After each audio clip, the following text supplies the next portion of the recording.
Alright, it's been a couple months after I uploaded that video showcasing the mesh deformation cars, and it's kind of like a little hacky soft body thing, and it's not real soft body obviously because you can't do that in Roblox, but it's the closest you'll get.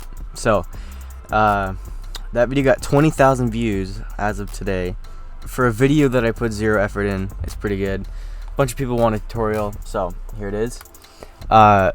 Not really a tutorial, more as just like a guideline, because you're gonna need to know Blender, not just basics. Like, you need to know rigging, you need to know how to use it, you need to know scripting, because you have to actually program the crash physics and all that stuff. But this is more just the rigging and like an explanation of how it works. You're obviously gonna need your car, and I'm just gonna do a skyline. When you're picking your model, you want one that doesn't have a lot of parts. So if you take this, you can see it looks really good. It has a fully modeled interior. This thing is full of parts. It's not gonna work because what happens is when you export the model to Blender, it all gets put into one file. And there's things called triangles, and if it's over 50,000, you won't be able to use it into Roblox. You'll have to split it up in different parts. And when you split it up, the mesh deformation, like on the joints of the two split parts or whatever, it messes up, so it won't look good. So you're gonna want a model that is similar to this.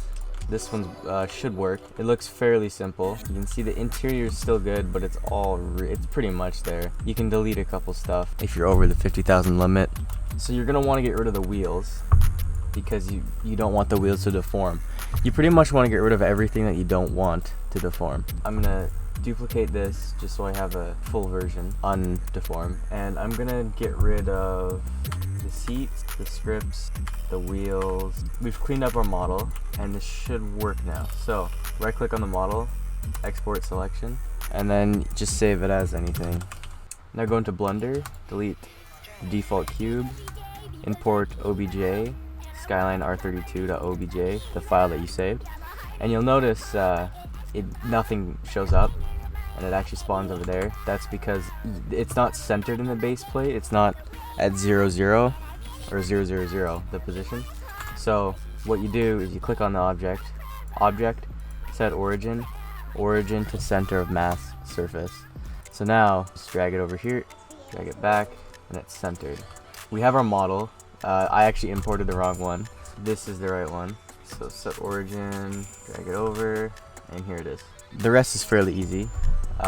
Well, it's not hard, it's not easy though. So you're gonna wanna add single bone armature. Hold Z, go to wireframe, you can see through the car. Drag it up into the center of the car. Select the armature first, then go to the tab. And this is where you sprout all of your nodes, essentially. Because I don't want this video to be like an hour long, I'm just gonna do the front bumper. So I'm gonna hit E, right click, it's like your move tool, and you can see you have a new node going out. I'm gonna take the node until about here, and if you don't want it to be confusing, when you import all the bones and stuff into Roblox, you can rename every single bone, and I would recommend doing that, but I'm not going to. There's no real point for me.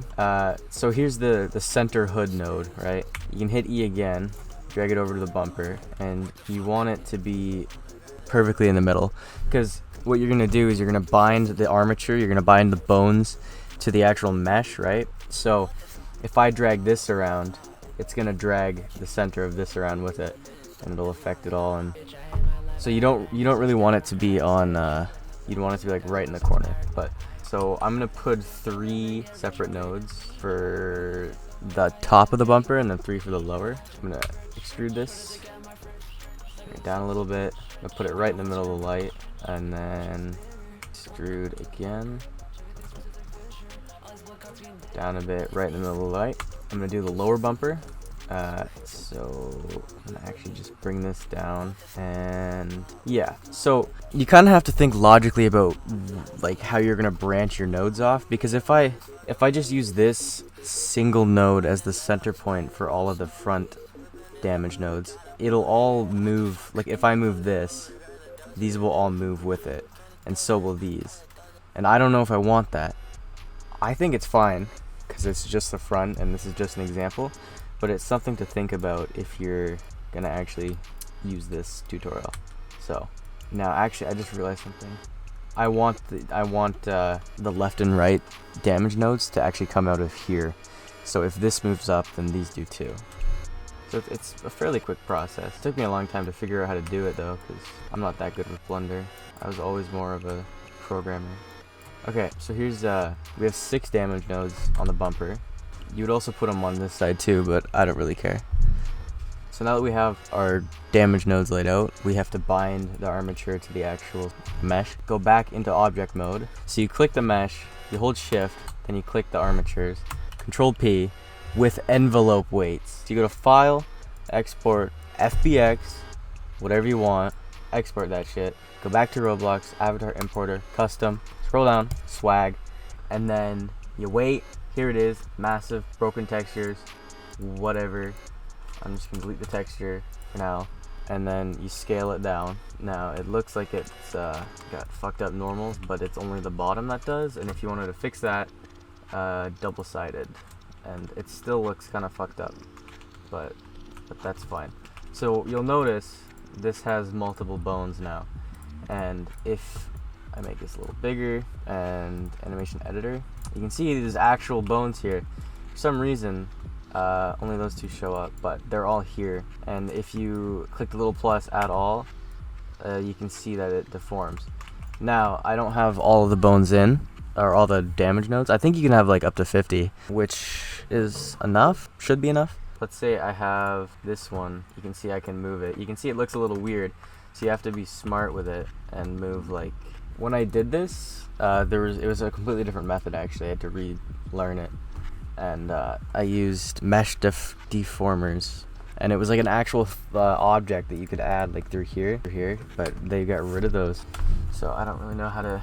The process is mostly the same. So this here, you can see, it looks like it's... This node here looks like it's right here, but it's actually over here. So it's just a glitch. And if you wanted to like smash the front end, you could bring it back. You can even rotate them. Yeah, so you can't really do like realistic stuff, but it's still, like, you can see.